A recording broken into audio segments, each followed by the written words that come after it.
हम करेंगे हर मजलूम की हिमायत। अस्सलामुअलैकुम, मैं हूँ हुरैन फातिमा और आप देख रहे हैं हिमायती न्यूज HD चैनल। नजर डालते हैं आज की अहम खबरों पर।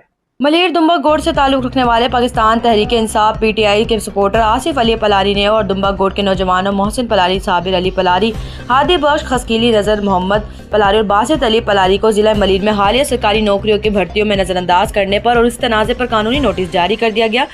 Karachi chief crime reporter Haji Abdul गरीब बारिजो की रिपोर्ट के मुताबिक तफसीलात के मुताबिक डिप्टी कमिश्नर जिला मलिर को पाकिस्तान के आइन 1973 के आर्टिकल A19 के तहत मालूमात तक रसाई के लिए दरख्वास्त अरसाल की गई। नोटिस में ग्रेड 1 से ग्रेड 4 तक होने वाली तमाम भर्तियों का मुकम्मल रिकॉर्ड, मेरिट लिस्ट, इंतखाब का तरीक़ाकार और तमाम तकरीरों की तफसीलात फराहम करने का मुतालबा किया गया। ये कानूनी नोटिस वकला एडवोकेट अब्दुल लतीफ़ मंगसी और एडवोकेट रियाज अली पलारी की जानिब से जारी किया गया, जिसमें मौक़िफ़ इख्तियार किया गया कि जिला मलिर में हालिया भर्तियों के हवाले से शफाफियत और मेरिट के बरखिलाफ होने की शिकायत सामने आ रही है। नोटिस के मुताबिक मुतासरा उम्मीदवारों से भी रब्ता किया गया ताकि भर्तियों के अमल से मुताल्लिक मजीद मालूमात हासिल की जा सके। इस हवाले से PTI के सपोर्टर आसिफ अली पलारी ने कहा कि मामले को कानूनी और आईनी तरीके से आगे बढ़ाया जाएगा ताकि मेरिट और शफाफियत को यकीनी बनाया जा सके।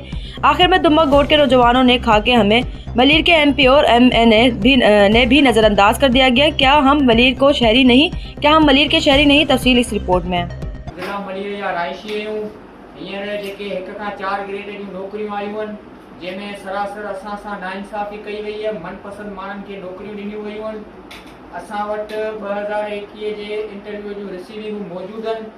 असांखे को बि रिस्पॉन्स कोन मिलियो आहे। असीं MNA MPA ताईं विया आहियूं। हुतां खां चवनि था DC ऑफिस वञो। अगरि DC ऑफिस वञूं था त उहे असांखे चवनि था त तव्हां MNA MPA पार वञो। असांखे रुॻो चकर पिया कटाइनि। असां इहे जेको बि मेड़ पाण में गॾु कई आहे उहा इन लाइ कईसीं त असां DC साहिब मलिर खे ऐं DHO मलिर खे अपील था कयूं त महिरबानी करे मेरिट जी लताड़ न कई वञे। जिन माण्हुनि इंटरव्यू ॾिना उन्हनि जा फाइलूं चेक करे मेरिट ते नौकरियूं ॾिनियूं वञनि।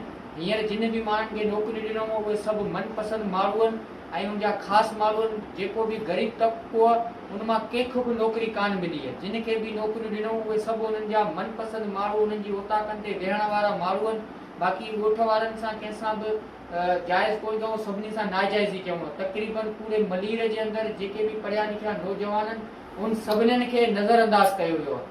त असांजी इहा आला इदारनि सां, चीफ मिनिस्टर सिंध सां ऐं सिंध सेक्रेटरी सां, चीफ सेक्रेटरी सां असांजी अपील आहे त महिरबानी करे हिन शइ ते इंक्वायरी विहारीनि ऐं जिन बि मेरिट ते इंटरव्यू ॾिना उन्हनि खे मेरिट ते पास कयो वञे।